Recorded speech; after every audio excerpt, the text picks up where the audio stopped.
by Mariam Sangki Mangudadato. Makiki-update tayo sa kanya in terms of unahin muna natin yung epekto ng kalamidad, epekto ng pagbaha sa buong probinsya. I understand, no? Base ho sa datos ng ating PGRIN, out of 24 municipalities, nasa 17. I understand, no? 17 municipalities ngayon ang apektado ng pagbaha with a total number of 161 barangays and with more than 64,000 families affected. Ito ang probinsya ng pinakalubhang tinamaan ng pagbaha.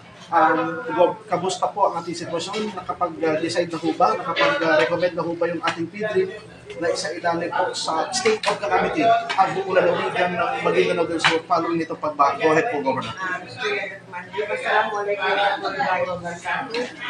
Magandang umaga sa ating lahat, sa mga aking kababayan sa lalawigan ng Maguindanao del Sur.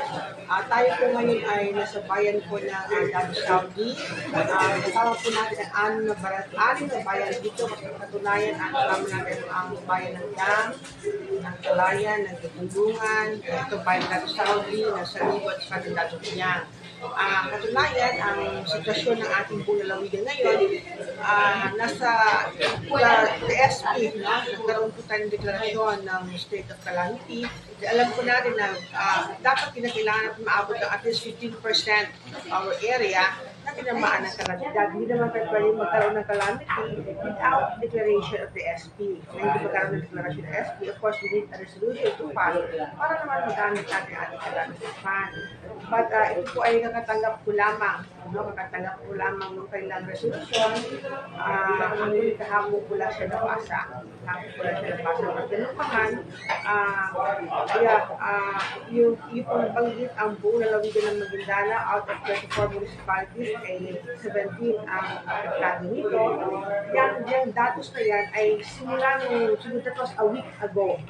Dahil nagbago po ang datos mula nung tinamaan ng maigi ang bayan po ng Pagalungan at ng bayan ng Montawan. So tumaas ang datos natin from 66,000 affected families, nagiging 71,000, more or less 71 to 70,000 affected families in the whole province of Maguindanao del Sur. Katunayan, kung inyo po napansin, paulit-ulit na po tayo namimigay ng ating tulong sa ating mga kababayan. This is the second round na tayo po ay nag-report para makapagbigay tayo ng tulong. Tulad ng bayan ng Pagalungan, ng bayan ng Matawal. Yung binagit ng datos, yan po ay a week before dumating yung pagbaha na umabot ng hanggang kalsada. Dahil unang pagkakataon na ito po ay tinamaan ng baha, hindi naman ito umabot sa hanggang National Highway. Kung inyo po matatandaan, a week before that, nung dumaan ang tubig baha sa National Highway, nandun po tayo sa bayan ng Montawal. At dumaan po ang ating PGRIN sa bayan ng Pagalungan upang maghatid sa tulong. So, katunayan ang paghatid po tayo tulong sa bayan ng Montawal na 4,000 food packs at sa bayan ng Pagalungan na 6,000 food packs. Bagamat yung pagkakataon na yun ay hindi pa umabot ang tubig baha sa National Highway. So, ang kagandahan ngayon, although hindi naman maganda, kumbaga tayo nalulungkot dahil hindi lamang po ang bayan ng Maguindanao at tinamaan ng ganito klaseng kalamidad. Even the one Maguindanao, tulad ng bayan ng Matanog, yan po ay kaparte ng Maguindanao, tinamaan yung bayan ng Matanog. At itong nangyayari ngayon is hindi lamang nangyayari sa ating lalawigan, magiging sa ating karatig lalawigan na nangyayari po ito na. It might be because of the climate change, no? Actually, the problem is worldwide. Nga, hindi lamang sa Pilipinas, maging sa ibang bansa, tulad ng China, tinamaan, tulad ng Estados Unidos, tinamaan, may mga, I do not know, kung saan lugar pa, alam ko, tinamaan ang Houston, tinamaan ang China, tinamaan din ang part of Vietnam, tinamaan din. So, this is the effect maybe of the climate change. Kaya ang aking mga kababayan, sana po tayo magtulong-tulong, no? Na after this, magtulong-tulong tayo magtanim ng ating mga punuan para naman makatulong tayo sa kaligtasan. So after this na naideklara na ho ngayon sa state of calamity ang buong probinsya ng Magsur, what will happen next? Anong susunod na mga hakbang ng ating province in terms of pamimigay ng ayuda at itong matulungan itong mga apektado ng pagbaha? Katunayan, habang tayo ay nandito ngayon, part of the team ay nasa bayan na po ng Pagalungan para magbigay ng tulong doon. So, kasama na po doon yung ihatid ng mga non-food items. Lipid mo non-food items, tayo po ay nagpadala ng mga trapal, tayo po ay nagpadala ng evacuation tent, tayo po ay nagpadala ng solar bulb para sa ating mga kababayan that will be intended for the evacuation center. Nagpadala tayo ng mga banig, nagpadala tayo ng kulambo, nagpadala tayo ng mga malong doon, nagpadala tayo ng mga kalan ng kawali at kaldero. Nagpadala tayo doon, nagpadala tayo ng mga pinggan, nagpadala tayo ng termos, nagpadala tayo ng mga baso, at hindi ko alam kung ano yung mga laman ng mga pinagdadala nila. Basta that's the non-food items at nagpadala tayo ng mga konti containers ng mga tubig para sa ating kababayan. So, hindi lamang yung galing sa DSWD, but meron yung galing sa lalawigan. Alam po natin na itong buwan ng June, July, ito po yung buwan ng tagpuan at buwan ng pag-ulan. No? So, katunayan is just the beginning. Kaya in the history, hindi ako working with the effect of climate change, but basa tayo sa unang mga history ng ating lalawigan. Until December, ito ulan yan. Diba? October, minsan ulan pa. Maswerte na lang tayo kung November wala na ulan. But usually, maabot tayo ng October, tag-ulan yan. So, we need to prepare. Ngayon. Say for instance, kausap ko ibang mga LGU. Kamusta ang pinaka-calamity fund? I believe that the calamity fund of every LGU, hindi rin pwede na ang LGU is wala rin tutulong sa kanila.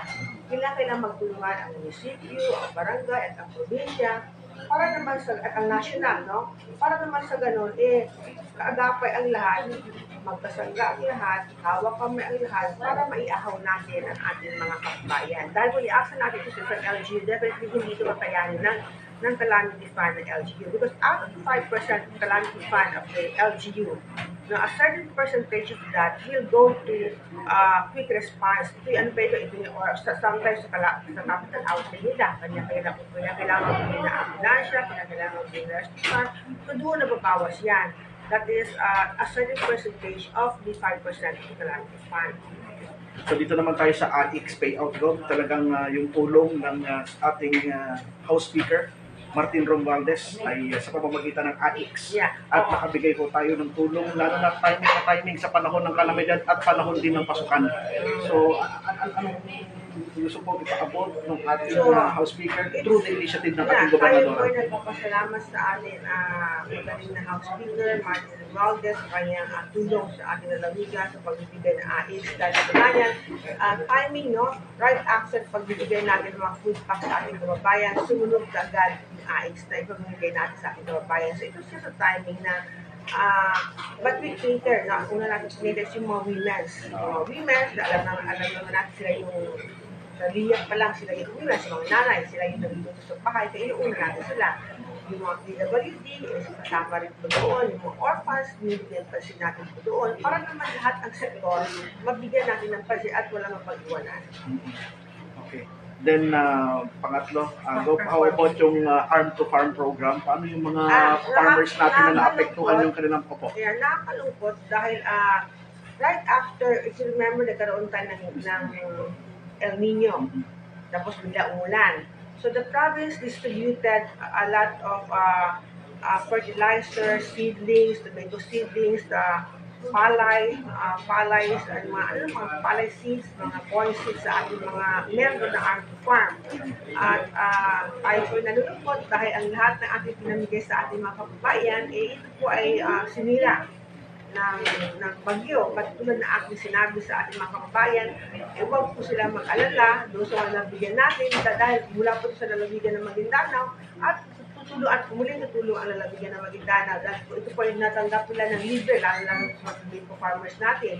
Libre ang seeds, libre ang mga fertilizer natin input. So definitely, rest assured that the province of Maguindanao will continue that kind of project. So paano yung mga na-failure? Yung mga pananim nila po? Wala tayong magawa. Ma-replace mo? Pag sa Arm-to-Farm ka, if you remember the Arm-to-Farm program of the province of Maguindanao, at alam naman natin ng failure, alangan naman sa kanila natin yung tao ko, wala tayong magagawa doon sa failure at alaman natin na failure yun, at why race naman ng province of Maguindanao. Then pang-apat, Gov, isa po kayo sa mga top performing governors. Base po ito sa RTND, yung survey, at maging yung anak na si Governor Pax Ali, nasa listahan po ng mga top performing governors. Ano yung naging susi? Of course, naging inspirasyon natin ang ating mga kababayan sa Maguindanao del Sur. Dahil nakita po natin, no, na ang lalawigan ng Maguindanao del Sur, ito na kailangan makilala. Hindi lamang sa karating lalawigan, maging sa national, maging sa international. So just recently, tayo po ay na-conclude, no, na sa bayan sa Malaysia at kung pinagkakabang ang ating minamahal na lalawigan na kahit paano we need to help one another to uplift our province because we are trying our best na makilala ang ating lalawigan not only in the Philippines, not only in the country but as well as in other countries nearby neighbor country natin. So yun po hangad natin is how to how to change the perception of our province from the negative to isang napakaganda at magandang lalawigan ng Maguindanao. So kanino po iniaalay? Ito ay para sa ating mga kababayan. Sila ang naging inspirasyon natin dito. Then, isa pa po, Gov, how about yung pinaka-latest update na rin sa ating BGC convention ng ating grupo? Kailan po ito gaganapin? Upang mailahad na kung sino ba talaga yung mga i-fill in sa mga bawat positions na ito? Sa BGC, kami po ay definitely we are intact. We are growing, we are strengthening, and I believe that one of these days na-anunsyo na namin, no, ilang beses namin na-anunsyo that it will be headed by sa Sultan.